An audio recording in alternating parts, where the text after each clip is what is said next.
Welcome to the Curious Platypus. I'm Michael Edward, and today's piece is titled The Pleasures of Walking. I saw an adult fall off a playground today. 1 minute this overzealous mother was on the monkey bars, the next she was not. A loud thud announced her fall. What made matters worse was that the impact of this incident was not helped by the surface this mother met. Instead of the white sand that used to serve as the foundation of the playgrounds I frequented as a kid, this playground sat atop a multicolored rubber flooring, which left me wondering, why did the playground makers of the world decide to swap the forgiving sand of my youth for this merciless rubber? As I watched that dazed woman gingerly rise, I wondered the age at which falling off the monkey bars changes from a character-building experience kids go through to this terribly embarrassing moment that any self-respecting adult would be mortified to experience. Then I noticed the mother's child, who was clearly distraught by what he'd just witnessed. It was the concerned look on that kid's face that made me wonder what a child thinks, no less internalizes, when they see their parent fail like that. Would this kid be working through the emotional impact of this day in 20 years with his therapist? Who knows?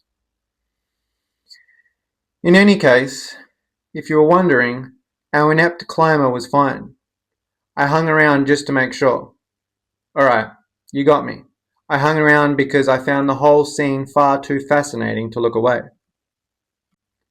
A little further on from the playground, there is a small park that has a lake in the middle. A raft of ducks often float on this lake. Other collective nouns for a group of ducks include a flock and my favourite, a waddle.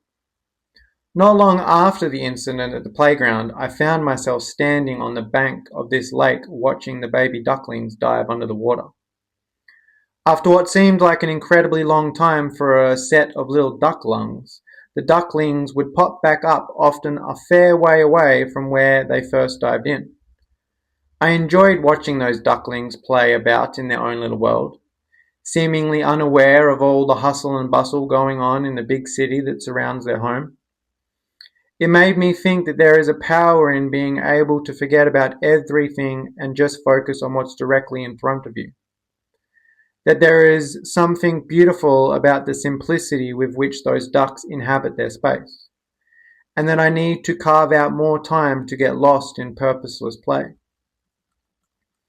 What do these two random occurrences have in common? They both caught my attention while I was out on my daily walk.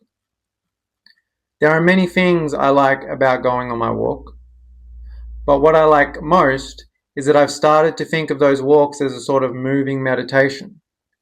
Because not only is it nice to wander through the neighborhood, it's also nice to let my mind wander, to just meander around observing the happenings of the world while simultaneously observing which of those happenings my mind is drawn to.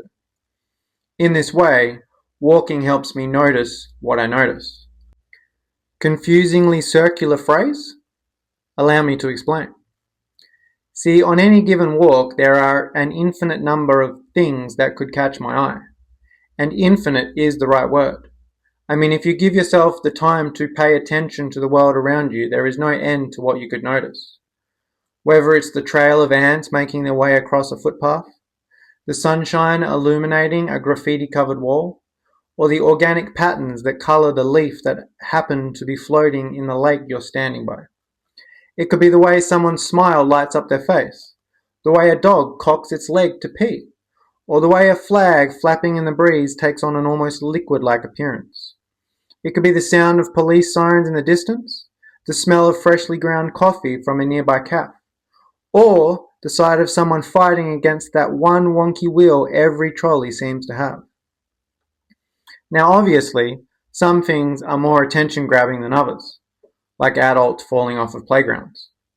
But what I find endlessly fascinating is, why am I drawn to what I'm drawn to? Why do my eyes pull my attention to certain things and not others? Why do I notice the specific things I do out of the infinite multiplicity of the things there are to notice? And what is it about me that finds those particular things so interesting. While I think the answers to such questions are ineffable, I found that walking puts me in the right state of mind to explore this domain, to get curious about it, as it places me in this meta perspective where a part of me is watching the world and another part of me is watching me watch the world. And because walking helps me oscillate between these two perspectives, I'm able to observe my mind in the precise moment that something catches its attention. I'm able to witness the cascade of thoughts and feelings that follow. And I believe that paying attention to this process allows me to glimpse at the deeper parts of myself. It's almost as if noticing what I notice while out on my walks reveals more about me than it does about the world. And for whatever ineffable reason, that idea has really grabbed my attention of late.